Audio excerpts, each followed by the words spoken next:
اعوذ باللہ من الشیطان الرجیم بسم اللہ الرحمن الرحیم۔ معزز سبسکرائبرز، امید ہے کہ بخیر و عافیت ہوں گے۔ انتخابی عمل پورا ہوا، ابھی حکومت بنانے کے مراحل ہیں۔ میاں محمد نواز شریف نے مری میں جو ملاقات کی کارکنان سے، اور جو انہوں نے مری کے حوالے سے اپنی خواہش کا اظہار کیا، اور پھر مری میں جلسہ کیا جس میں میاں محمد نواز شریف اور مریم نواز دونوں نے جو مری کے حوالے سے اپنے ذہن سازی جو ہے وہ عوام کے سامنے رکھی کہ اگر وہ حکومت میں آئے تو کیا کریں گے، اس کا عملی ثبوت جو ہے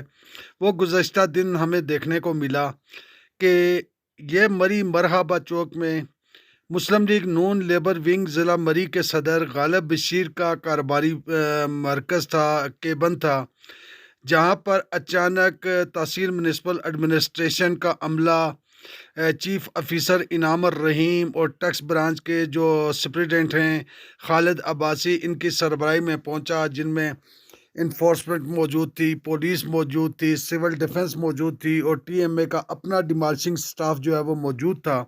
اور غالب بشیر کے کیبن کو جو ہے وہ وہاں سے اس کو توڑنا شروع کیا، اس کی مختلف چیزیں اٹھانی شروع کی، اور اٹھا کر جو ٹرک ساتھ لایا ہوا تھا اس ٹرک میں پھینکنے کی ڈال رہے تھے۔ انہوں نے مکمل طور پر جو غالب بشیر کے جو وہاں پہ جو بندے تھے ان کو اجازت دی کہ آپ جو سامان سمیٹ سکتے ہیں وہ سمیٹیں۔ یہ وہ پہلا نتیجہ ہے مسلم لیگ نون کی حکومت بننے کے بعد کہ جو ہمیں گزشتہ دن، جب ابھی تک حکومت بنی نہیں اور حکومت بننے سے پہلے یہ پہلا رزلٹ ہمیں اس ٹرک کی آمد کی صورت میں نظر آیا،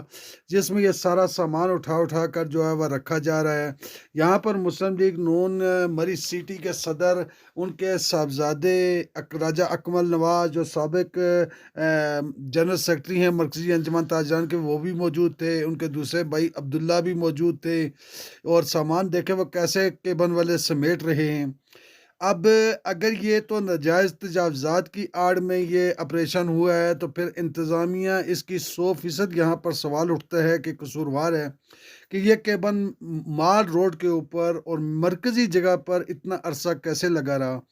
اور اگر اس کے وجوہات پس پردہ کوئی اور ہیں جو سننے میں آ رہی ہیں کہ کوئی بدتمیزی ہے یا کوئی جھگڑا ہوا ہے، تو اس کا قطعی طور پر یہ حل نہیں ہے، نہ ہی قانونی نہ ہی اخلاقی، اور کسی طریقے سے کسی مذہب میں کسی معاشرے میں اس چیز کی اجازت نہیں دی جاتی کہ اگر کوئی انسان غلطی کرے تو اس کے آپ کے کاروباری مرکز کو جا کر نقصان پہنچائیں، یا اس کے گھر کو نقصان پہنچائیں، یا اس کے متبادل کسی دوسرے شخص کو نقصان پہنچائیں۔ اس کے لیے قانونی کارروائی کی جانی جو ہے وہ ضروری تھی، عدلیہ تھی، باقاعدہ قانون کے تحت ہی وہ اگر اس کو پرسو کیا جاتا تو وہ اچھا تھا۔ لیکن یہ پورا ایک کاروباری مرکز جو ہے وہ مرحبا چوک کے قریب جو ہے وہ ایک کیبن جو ہے مری میں، وہ راولپنڈی اسلام آباد کے پلازو کے برابر ہے کہ راولپنڈی اسلام آباد اور ملک کے دیگر شہروں میں جو پلازے جو لوگ تعمیر کرتے ہیں، لیکن مری میں اگر آپ کو مال روڈ پر کشمیر پوائنٹ یا پنڈی پوائنٹ یا کسی بھی سیاحتی مرکز پر آپ کو اگر 10/8 کی جگہ مل گئی کوئی کاروبار کرنے کے لیے، تو یہی آپ کے لیے بہت بڑی عنایت۔ یہ ابھی آپ دیکھ رہے ہیں کہ پولیس اہلکار موجود ہیں، چیف آفیسر انعام الرحیم موجود ہیں، سول ڈیفنس کے افراد موجود ہیں، یہ ٹیکس سپریڈنٹ خالد عباسی موجود ہیں، اور یہ باقاعدہ یہاں پر بڑے پیار اور محبت سے میں نے کافی دیر یہاں پہ ویڈیو بنائی، دیکھتا رہا کہ ان کو اجازت دی جاتی تھی کہ جو سامان آپ سمیٹ سکتے ہیں وہ سمیٹ لیں۔ اور یہاں پر چپس، پکوڑے، سموسے، یہ چیزیں مختلف سنیکس لگے ہوئے تھے،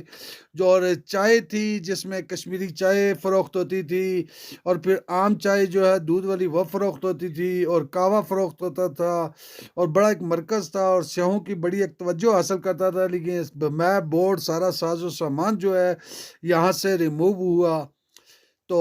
اس مرحلے پر میں تو کافی دیر یہاں ویڈیو بناتا رہا، پھر ٹی ایم اے کے افسران نے جو ٹی ایم اے کا سرکاری الیکٹریشن ہے اس کو کال کی، اس کو بلایا کہ بجلی منقطع کرے اور تاکہ آگے کام شروع ہو۔ بورڈ وغیرہ اتار لیے گئے، نیچے سے ٹھیے جو ہیں وہ اٹھا سکتے تھے، جو مالکان ہیں ان کے بندوں نے اٹھائے ہیں، اور جو ان سامان ٹی ایم اے کے